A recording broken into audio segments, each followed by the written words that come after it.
Hi everyone. In this video, I'll be showing you how to multiply matrices. The very first thing to note when looking at multiplication of matrices is that not all matrix multiplications are possible.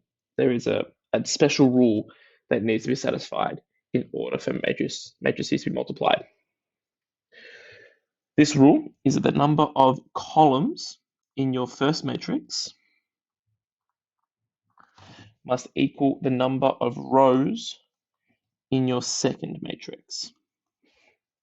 So for example, a 1 by 3 matrix can be multiplied by a 3 by 3. In a 1 by 3, there are 3 columns, and in a 3 by 3, there are 3 rows, so it can be multiplied. A 9 by 5 cannot be multiplied by a 9 by 5. A 9 by 5 has 5 columns, and a 9 by 5 has 9 rows. Those numbers are not the same, so it can't be defined, and it can't be multiplied.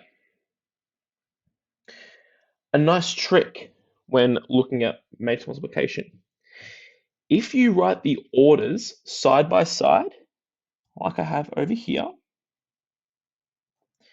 then the matrix multiplication of these two matrices is defined if the numbers on the inside are the same. In this case, I have a 3 and 3, and this indicates the first matrix has 3 rows, and the other 3 on the inside indicates that the second matrix has 3 rows. 3 columns for the first matrix, my apologies. So 3 columns in the first, 3 rows in the second, means it can be multiplied. So that's an easy, quick way to check. Let's actually get into multiplying matrices now. Whenever you're doing a matrix multiplication, always check if it actually can be done first. So let's look at this really simple example. I have a 2 by 2 and a 2 by 1 matrix. Firstly, is this defined? Well, let's quickly check. I can see that this first matrix is a 2 by 2, and the second matrix is a 2 by 1. The inside numbers are the same, so therefore this matrix multiplication is defined. Always very necessary to check that before you proceed. Now this is the technique that I've been taught, and there are other techniques, but I find this to be the most useful. Imagine placing a dot on the top right of the first matrix, so I've done that already, and a dot on the bottom left of the second matrix. I've done that already as well. You then want to redraw the matrices so that the dots overlap. So I've done that here. Your first matrix sits in the bottom left, and the second matrix sits on the top right, relative to each other. Here's a nice little corollary of this. The space made in the bottom right, that should say right, is the size of the answer matrix. So you can see that the space in here is 2 by 1. So the size of your answer is a 2 by 1. Something else to notice. You can see that the answer matrix has the same number of rows as the first matrix and the same number of columns as the second matrix.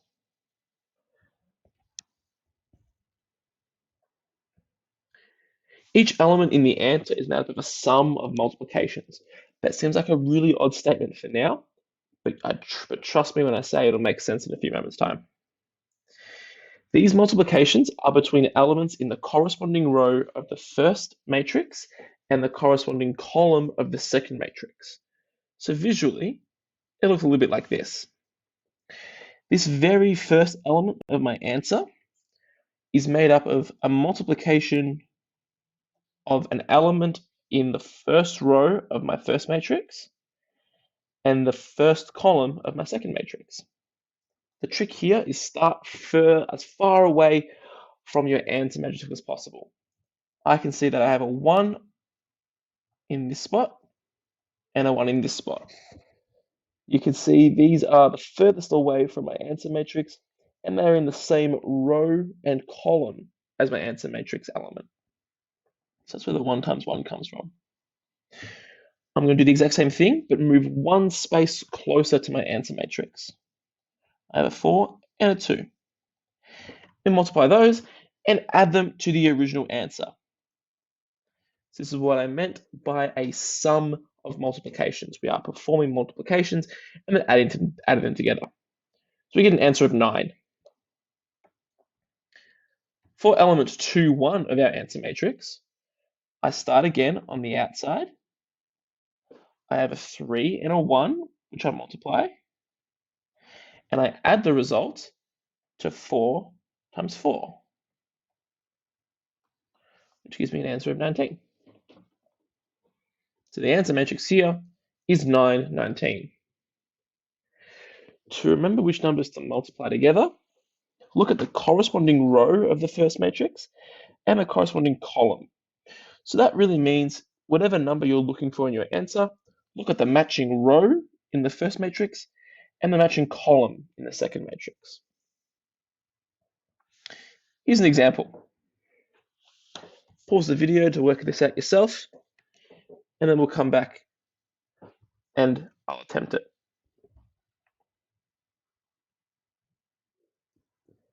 Awesome. Hope you've had a go. Let's dive right into it. Let's first check if this matrix multiplication is defined. This first matrix is a 2 by 2. The second one is a 2 by 3. My two inner numbers are the same, so this matrix multiplication is defined.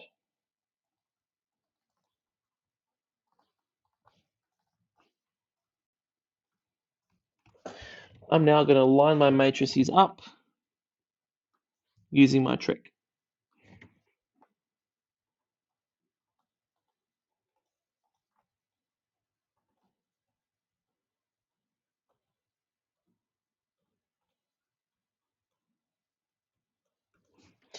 Awesome. My answer is going to be going in this little spot over here. Let's have a look at the very first element, element 1, 1 of my answer matrix. I can see that in that corresponding row, I have a 1, and the corresponding column, I have a 1. Again, these are the furthest away from my answer element. So I'm going to have 1 times 1. And I move one space in, and I add the product of them. So 4 times 3. That's going to be 1 times 1 is 1, and 4 times 3 is 12. So that gives me an answer of 13. So I get 13 there. Let's keep going. I'm looking at element 1, 2 of my answer matrix. I'm going to have 1 times 2. That's 1 times 2. And 4 times 2. 1 times 2 is 2. 4 times 2 is 8. So I'm going to get an answer of 10 for that spot. 1 times 3 for my next spot. 4 times 1 for my next spot. That's going to be 3 plus 4 is 7.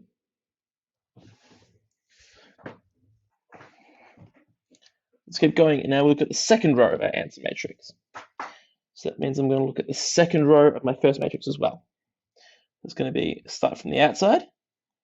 1 times 1 plus 2 times 1. 1 times 1 is 1, 2 times 2 is 2. That gives me an answer of 3. Oops, that should be a 2 times 3. That's going to give me 7.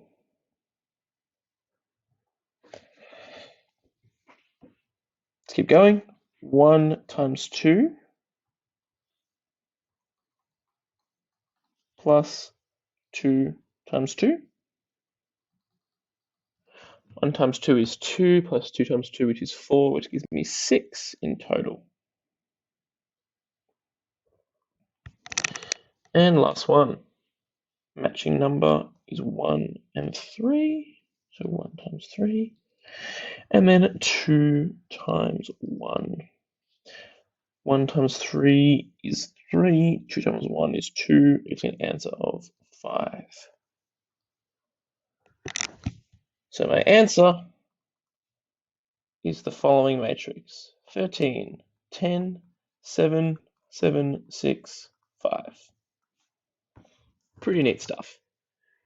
This trick takes a little bit of practice, but lining them up like I have is a good setup to working out what numbers need to multiply by what other numbers. This last little bit of the video, I'm going to show you how to do these things on CAS. So I'm actually going to use the exact same set of matrices as my example here. So first I'm going to get a 2 by 2 matrix. So I hit my matrix box, 2 by 2. It was 1, 4, 1, 2. Press tab to jump out. I want to times a 3 by 2. So I want 3 rows. No, it was a 2 by 3. Yes, 2 by 3. I want 2 rows, oops, and 3 columns. And it was 1, 2, 3, 3, 2, 1. If the multiplication is defined, pressing enter will give you the answer straight away. I do also want to show you what happens when the multiplication is not defined, so you know what to expect. So I'm going to make a 3 by 3. I don't really mind what the numbers are. And I'm going to multiply it by a 2 by 2.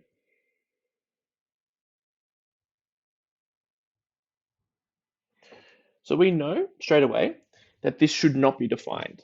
We have 3 columns in our first matrix and 2 rows in our second matrix. So we expect there to be some sort of error, and this should say it's not defined. And that's exactly what we get. It says the list or matrix index is not valid. A list or matrix index is not valid. This really just means that there's a mismatch in the orders and it's not defined. And it'll just give you a dimension error. And that's the easy way to check. I hope this video has been helpful. Thank you for watching. See you later.